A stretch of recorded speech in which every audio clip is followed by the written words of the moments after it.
You're watching Newswire with me, Ayza Omar. Now we will be talking about what's happening in Sudan and what analysts and critics around the world are calling a landmark day for the Sudanese. 17th of July 2019, they say, will go down in history for Sudan as a day of success and celebration. Or is it too soon maybe to say that? A much-awaited power-sharing deal by the Transitional Military Council, the TMC, and the Forces of Freedom and Change, FFC, as we're going to refer to it in this program. An alliance has finally been inked. We will be talking to our guests on how they see this deal as a move forwards for a country that has seen its fair share of upheaval in the past, especially in the past 11 months. I'd like to introduce our guests who will be speaking to us on this. We have in Istanbul, Mr. Khalil Charles, the Deputy News Editor at TRT World.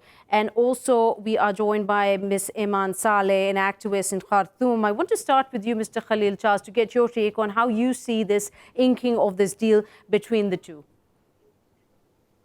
Well, the deal is very, very important because it acknowledges for the first time that the freedom and change movement are a movement which are fighting for the democracy and the democratic principles in the country, and the army has in fact acknowledged that now. This agreement means there's no stepping back from it, and it also paves the way to put into place the areas that are missing, and of course the constitutional declaration whereby it actually outlines how the country will be run in this transitional period. That is something which people are hoping, all the sides are hoping, will be agreed and signed on Friday, in the afternoon on Friday. But certainly this is an important day because it means that the country can now look forward to stability, trying to get back the economy and trying to get back the position in the international community. And in particular, the agreement also mentions that the parties that are witnessing this agreement, the African Union, the European Union, as well as the Arab League, that they should be part and parcel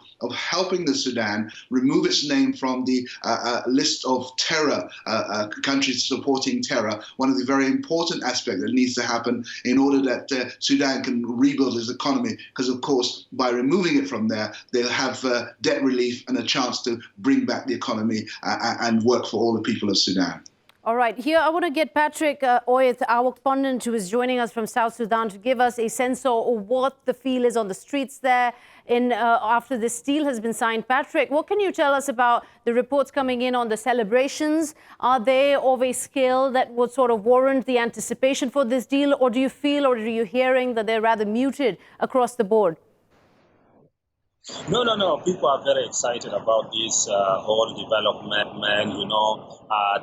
As my colleague had said, the previous speaker said, the situation in the Sudan has not been good. We all know that it was the economic situation that pushed people to the streets. People are now seeing light at the end of the tunnel. They are now seeing that even though reaching an agreement has taken time, an agreement now is in place. It is just a matter of a day, and probably a bigger one would be signed on Friday, witnessed by leaders from the African Union, leaders from other parts of Africa. So people are very excited, not only in Khartoum and other parts of Sudan, but also in South Sudan, because South Sudan has a lot of connection with Sudan. The oil which is produced in South Sudan goes through Sudan to Port Sudan in particular, then to the international market, and the oil money is shared between the two countries. So the problem in the Sudan, the political problem in the Sudan, was really a problem as well for South Sudan. People here were worried, but now people are happy. We've been talking to people on the streets, they're expressing happiness that finally, peace is coming to Sudan. Sudan is also a guarantor of the South Sudan peace deal. So people are very excited about the development that is. Okay, that's really good news. There's celebration across the board there. Ms. Eiman, activists, you've been in Khartoum during the past tumultuous 11 months. 10 months, and the sentiment is of celebration right now. It's been weeks since they've been wrangling the FFC and the MTC over the the details of the transitional government, what it would take and what the terms and conditions would be. One of the major bone of contentions was the accountability that the military would have to take for the June 3rd massacre. Are you confident that this deal is pretty much going to solidify that clause? I think actually the deal is a bit less than the expectations of the people on the streets. Last Friday, maybe 10 years ago, on July the 4th, people were celebrating on the streets the announcement that the freedom of and change forces are getting into an agreement with the TMC. But actually, people are not seeking a military civilian led transitional period.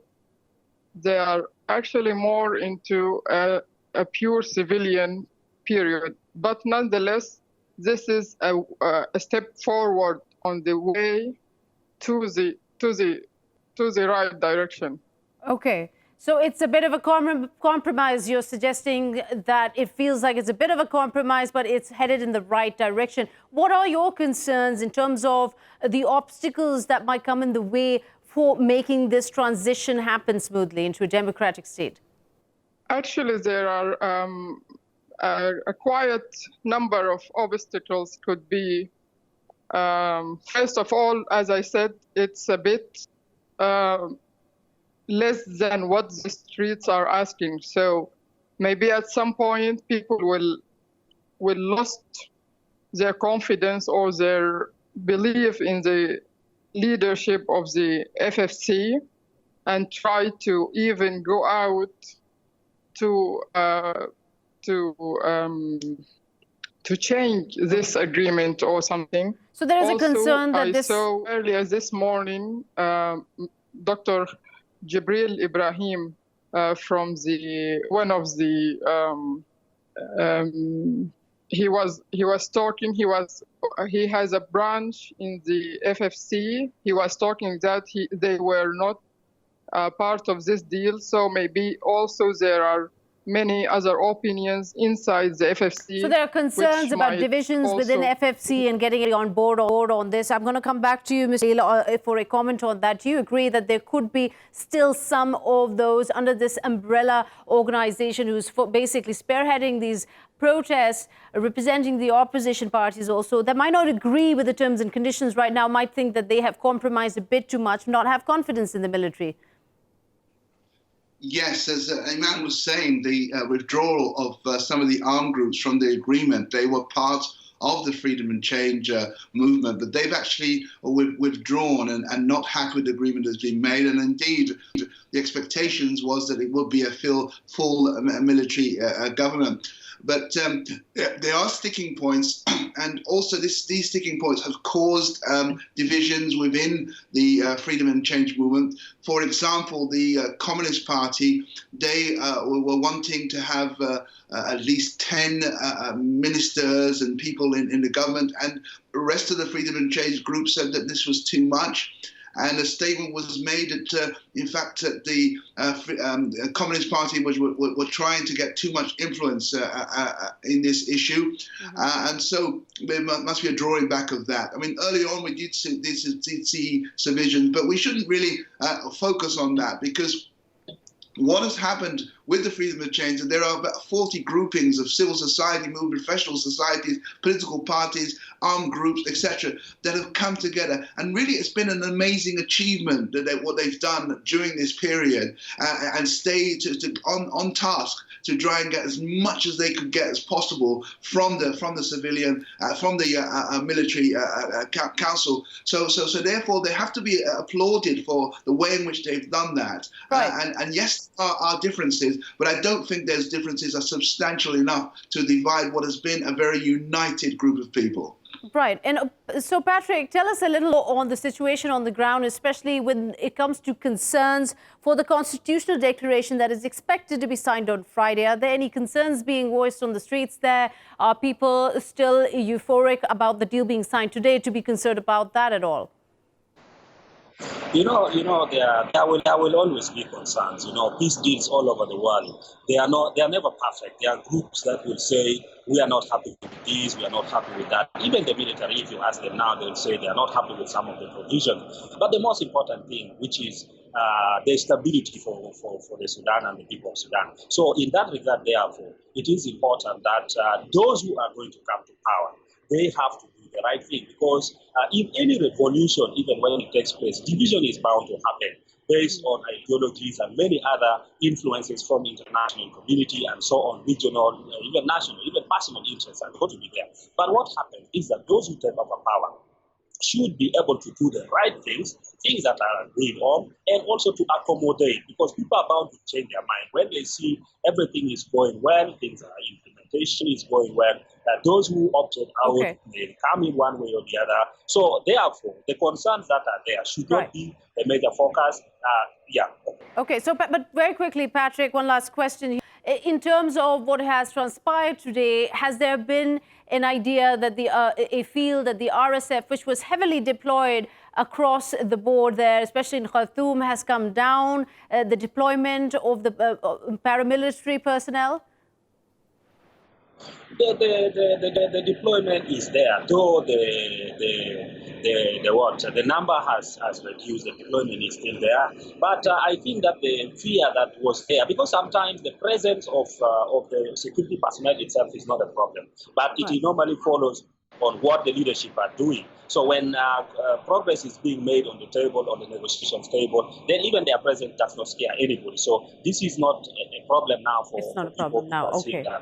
All right. Okay. Thank you so much, Patrick, joining us from South Sudan there. Coming back to you, Mr. Khalil, since we're running out of time, I really want to get in one main point here. Now, this, as we understand it, the outline of this agreement was pretty much agreed upon 2 weeks ago. However, there was constant delay on part of the military. What do you think has changed that has finally brought them and the FFC on the same page to ink this deal, sign this deal? One of the major sticking points was, in fact, this question of immunity. The military council was saying that since they came into power on the 11th of April, after Bashir was deposed, they said that there shouldn't be any justice. Sorry, I shouldn't say justice. There shouldn't be any judgment against them. And this was a final sticking point which they raised yesterday and agreed that there will be an international inquiry into what happened in the events of June the 3rd. And that inquiry then will cover anybody who was culpable or who was part of the deaths of more than 120 people on that day, as well, of course, the deaths that occurred since the December Revolution began. So these sticking points were relieved yesterday and for everything to move forward. However, there are major other sticking points. I'll just briefly mention the security apparatus. The Freedom and Change saying it needs to change, it needs to be broken up, and it needs to come under the direction of the new parliament or of the new Council of Ministers. The Sovereign Council say that this should be under the control of the Sovereign Council and nobody else. So that is a sticking point that needs to be resolved. And secondly, the sticking point with regard to the breakup of the parliament. Previously, it was agreed to be 2/3 to the forum, the Freedom and Change, and 1/3 to the other parties. And this has now been withdrawn in a sense by the military, and other parties are now saying there should be a 50-50 split. So that's an area which needs to be agreed before Friday's deadline. All right. Thank you so much, Ms. Khalil, for giving us a really clear insight into the developments in Sudan. And as the story develops, we'll be giving you an update here on Newswire, especially also on Indus News.